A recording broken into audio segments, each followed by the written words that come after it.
Cumprimento a todos vocês que me ouvem neste momento com a santa e gloriosa paz do Senhor. Amém?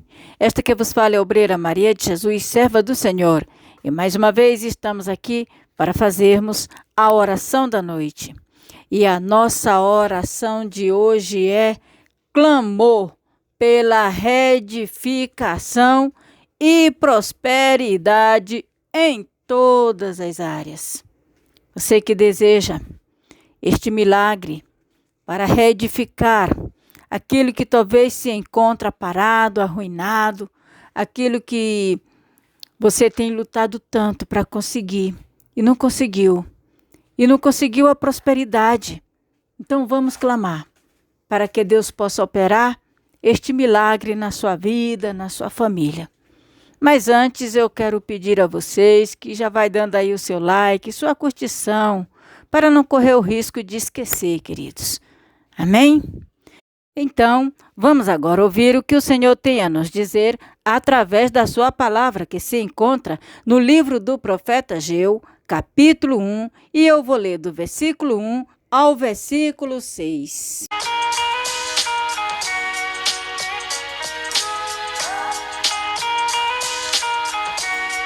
O título é Ageu exorta o povo a reedificar o templo.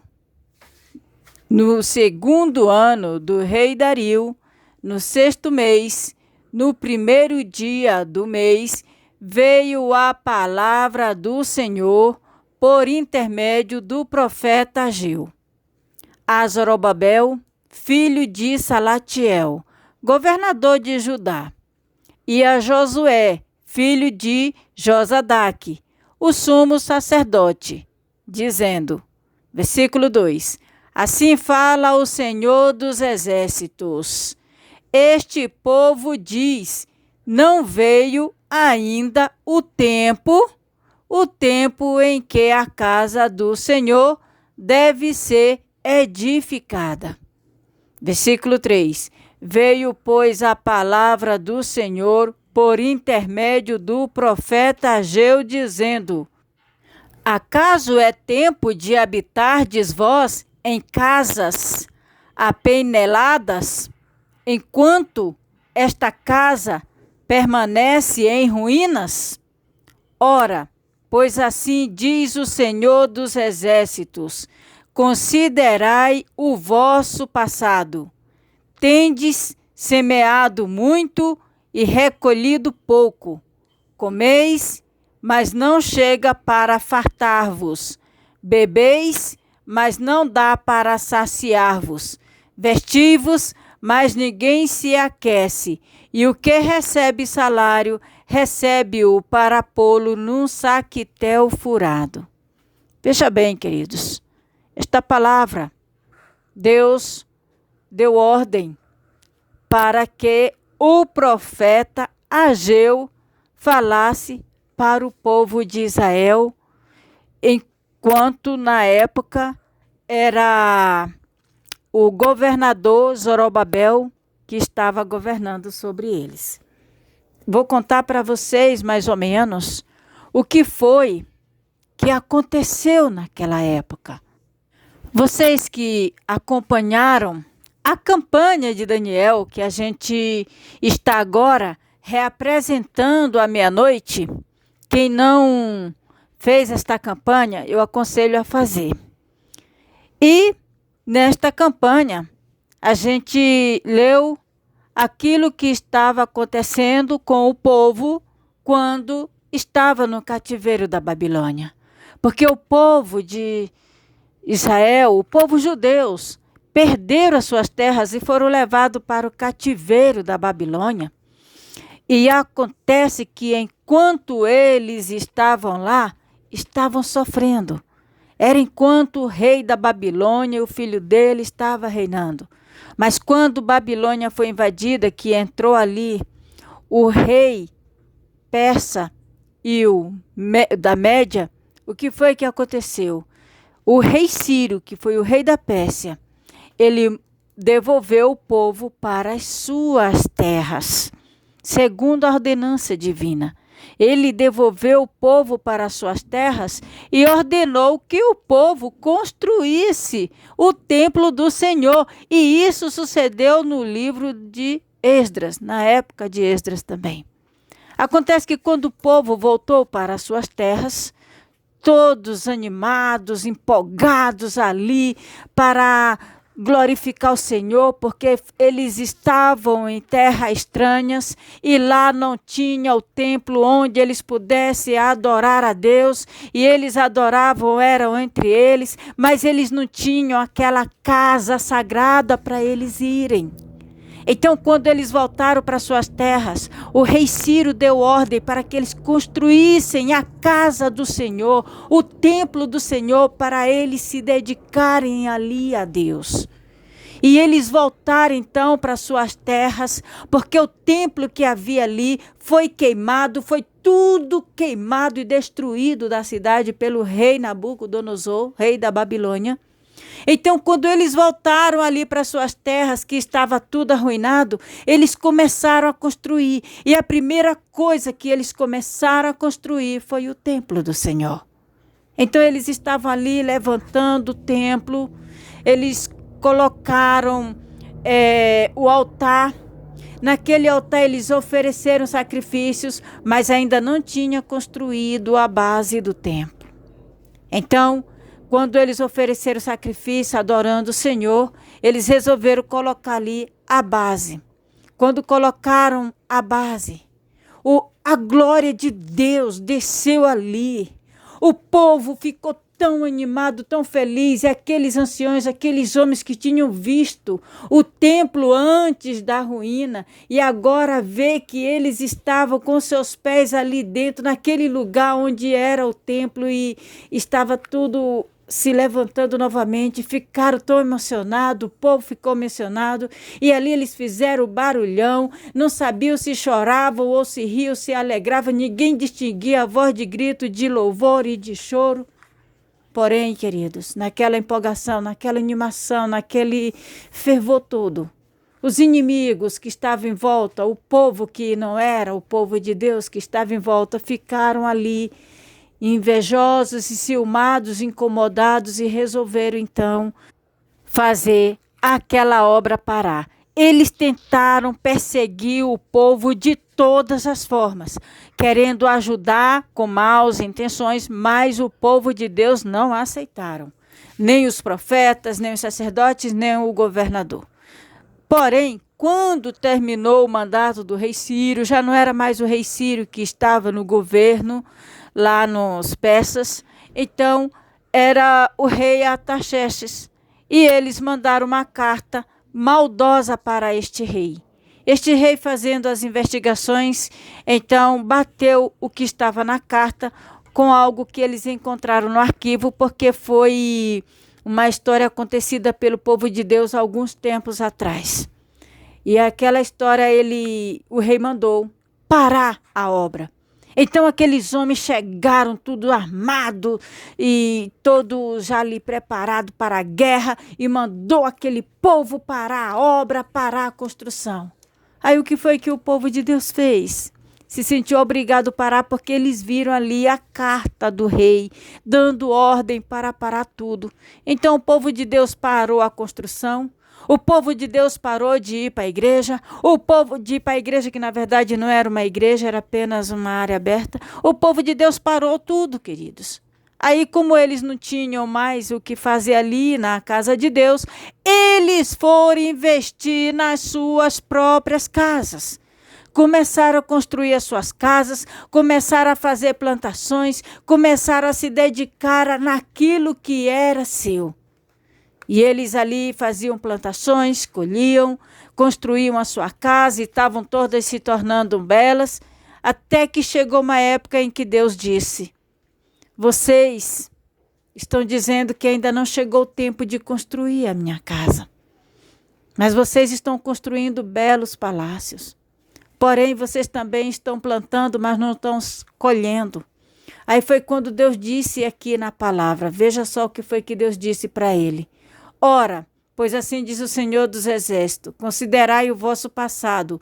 Tendes semeado muito e recolhido pouco. Comeis, mas não chega para fartar-vos. Bebeis, mas não dá para saciar-vos. Vestivos, mas ninguém se aquece. E o que recebes salário, recebe-o para pô-lo num saquetel furado.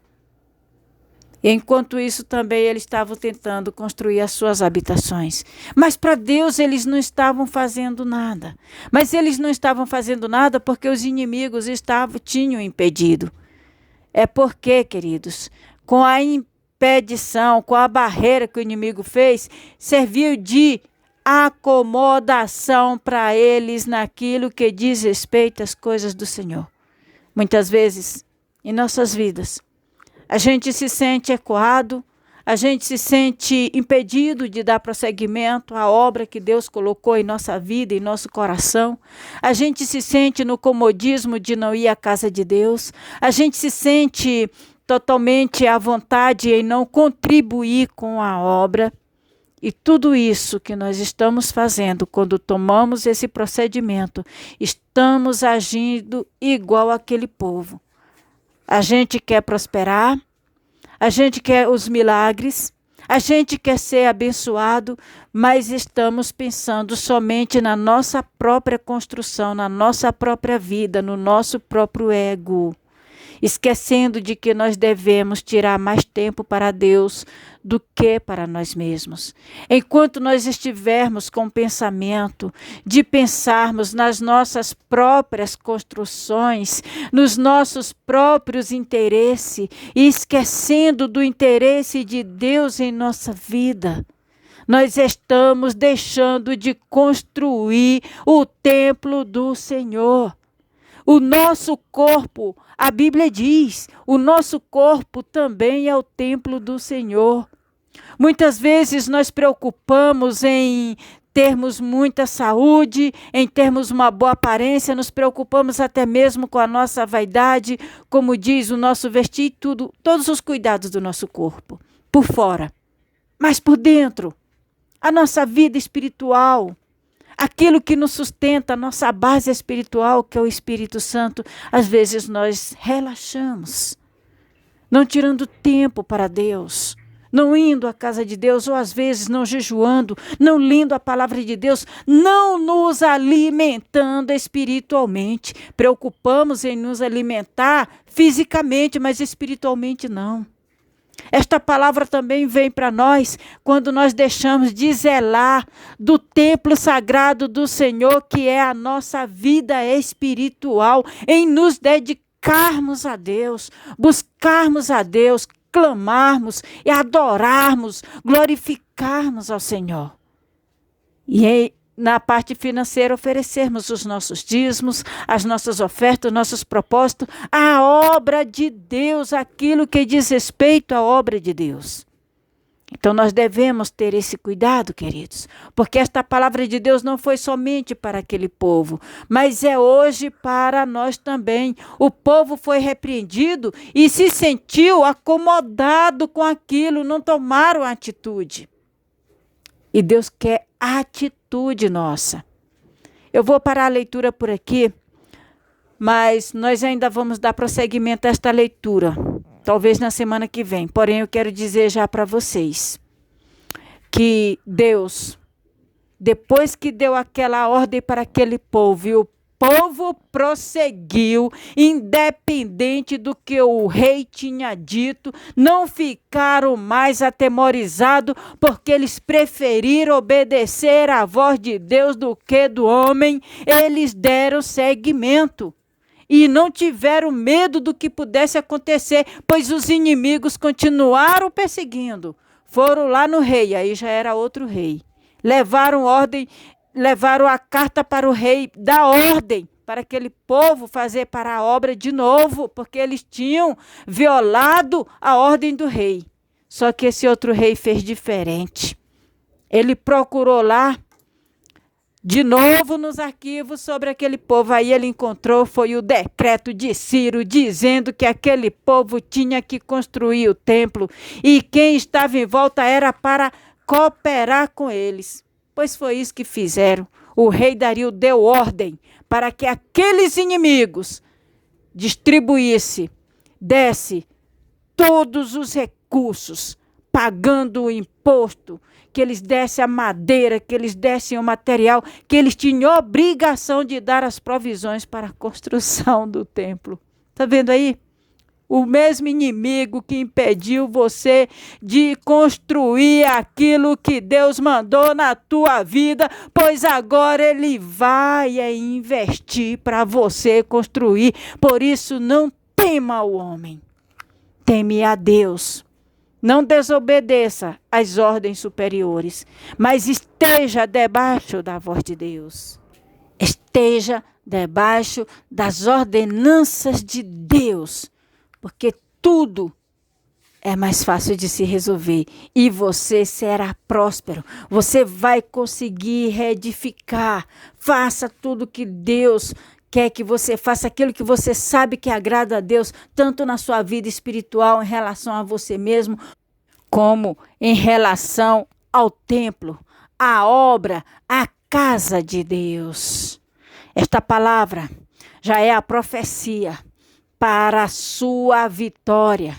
Ei, receba aí o milagre de Deus na tua vida, a reedificação naquilo que você deseja e receba a bênção da prosperidade, porque a ordem agora é de que a tua casa, na segunda vez, será melhor do que a da primeira.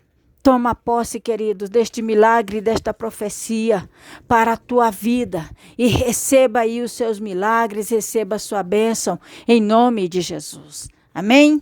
E agora vamos de clamor. Pai, neste momento, Senhor, eu quero apresentar a Ti a cada um destes Teus filhos.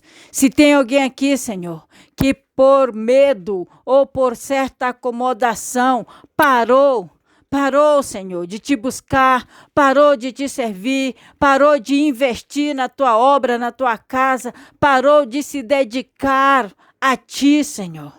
Eu te peço para que tu venha, Pai, entrar com o mover do teu Espírito Santo na sua vida, avivando a sua alma, para que seja reedificado o templo sagrado na vida de cada um. Eu te peço, Pai, para que aquilo que o teu filho, tua filha, tanto lutaram para conseguir, mas era como que tivessem colocando os recursos dentro do saquetel furado, porque trabalhava e não via o lucro. Eu te peço para que a partir de hoje tu venha fazer com que eles possam prosperar abundantemente, que tudo aquilo que eles fizerem, que eles venham ser prósperos, Senhor. Que eles venham conquistar, que eles venham receber a sua bênção. Aquelas portas fechadas, que agora sejam abertas. Aquilo que era amarrado, que agora seja quebrado todas as amarrações. Aquilo que estava difícil para conseguir, que agora, meu Deus, eles recebam a solução e consigam tudo resolver pelo poder do teu Espírito Santo, porque a glória desta casa a qual eles estão lutando para conseguir a sua bênção venha a ser maior do que a da primeira na vida deles. Eu te peço, Pai, abençoa este teu filho, abençoa esta tua filha, porque para conseguir uma bênção já lutaram de todas as formas, já fizeram de tudo. Mesmo na área da saúde, até mesmo no casamento, mesmo nos seus relacionamentos, mesmo na sua família, Pai. Já tem lutado de tantas formas a ponto de chegar a parar por não ter visto resultado, Senhor. Lutaram de todas as formas para receber a resposta, para receber o milagre e só encontraram empecilhos, obstáculos, impedimento, só encontraram oposições, respostas ao contrário, Senhor. E assim não conseguiram o resultado e pararam de prosseguir. Como foi o teu povo, Senhor, no tempo do profeta Ageu, do profeta Zacarias. Eu te peço, Pai, entra agora, Senhor, com esta novidade de vida na vida deles. que eles venham ter esta resposta de bênção na sua vida e que a partir de agora eles vão dar prosseguimento, porque o teu povo prosseguiram e daí foram os inimigos que tiveram que investir para eles conquistarem a vitória. Que assim seja com este teu filho, com esta tua filha, que agora eles venham conseguir a sua vitória, a sua bênção, Senhor. Aquilo que está servindo de tristeza para ele, que agora seja transformado em alegria. Aquilo que era escassez na vida deles, que agora venha a ver prosperidade em abundância. E que assim o teu nome seja glorificado na vida de cada um, Senhor. É o que eu te peço, Pai, para a honra, a glória e louvor do teu santo nome, em nome do Senhor Jesus Cristo. Amém? Graças a Deus, queridos. Receba esta palavra para você. Receba a sua vitória e toma posse. Em nome de Jesus. Amém? Fique na paz. Graças a Deus.